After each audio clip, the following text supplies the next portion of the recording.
Is there an idiot inside of you right now that's making decisions for you? Now, that's kind of funny, and I just want you to think about this for a second. Every day, we have 60,000 thoughts, and we have this inner voice inside of us that is constantly talking to ourselves, and we're always asking ourselves questions and rationalizing and so forth. So we have this inner voice. Now, you might think this is kind of hokey and a little bit weird, but if you're thinking that right now, that is your inner voice talking to you right now as you're saying that to yourself. So that's how I know this works. This is how I know this is true. Now, in trading, that inner voice is actually an idiot, because this concept is amplified in trading because you have money on the line, and that inner voice or idiot is pretty worried about the fact that you have money on the line.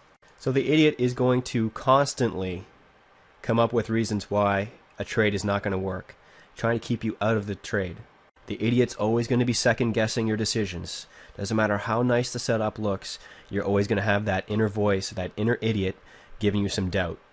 When you finally do enter a trade, the idiot is going to be constantly talking in your ear, well, in your head, with every possible decision you have to make.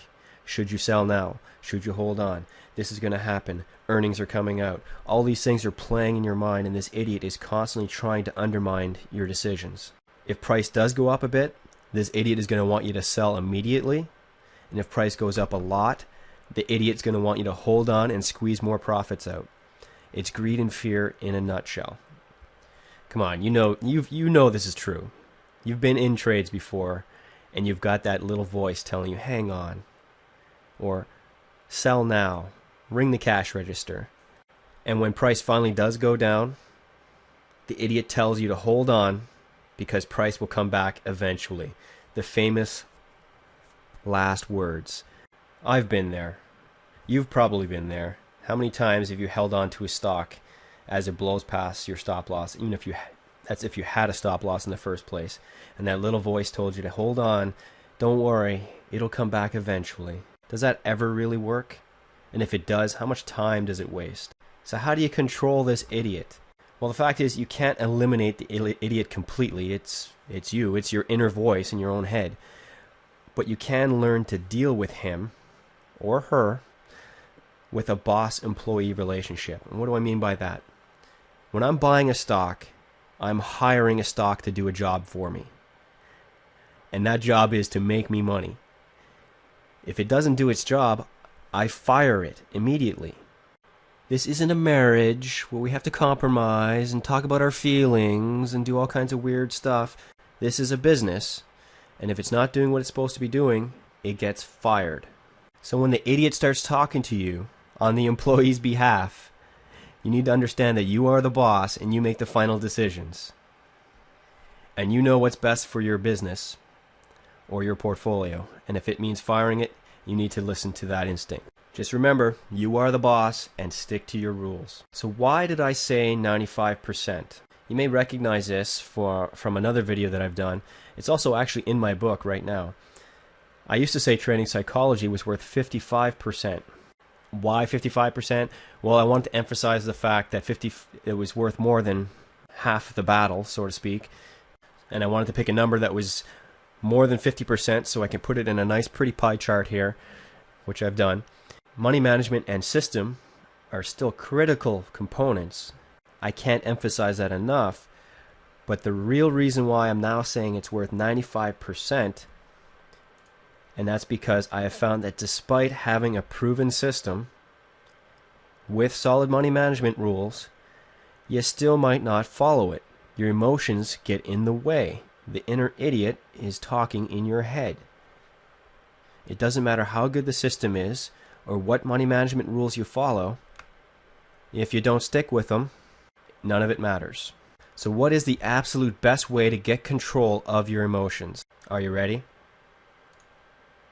It's have a detailed trading plan. More specifically, have a detailed set of money management rules within a trading plan.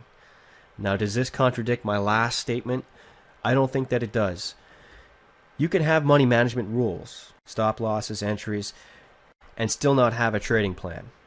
If you have a detailed set of specific rules for all aspects of your trading. It takes emotions out of the equation because now you're forced to just follow your rules. As long as you can maintain the boss-employee relationship with your inner idiot, then you're not going to have any problem. If you just have some loosey-goosey trading rules, sometimes I do this, sometimes I do that, I have a little loose stop loss, then you're constantly going to be opened up for these emotions to creep in and start second-guessing yourself. So the big question is, do you actually have a trading plan? And if you do, great job. I commend you for that for sure. My success didn't really start to happen until I finally wrote a trading plan down on paper. And if you don't have one and you don't know where to start, it doesn't really have to be this complicated 100-page document. Just start with something. Write down what your entry rules are, what your exit rules are, what your just basic trading rules are. How are you going to take your targets? How much are you going to put on into one trade? How much are you going to put of your portfolio into one trade? These are the types of things you really need to know, and you really need to start putting this down in the paper. My trading plan is a living, breathing document that's changed tremendously over the past 3 years. But by just having it written down, it really cements all the things that I've learned, and by constantly updating it with new experiences, it really helps me understand the concepts even better. So I highly recommend that you start writing down some things. Even if you write it on a napkin, it's better than not having anything at all.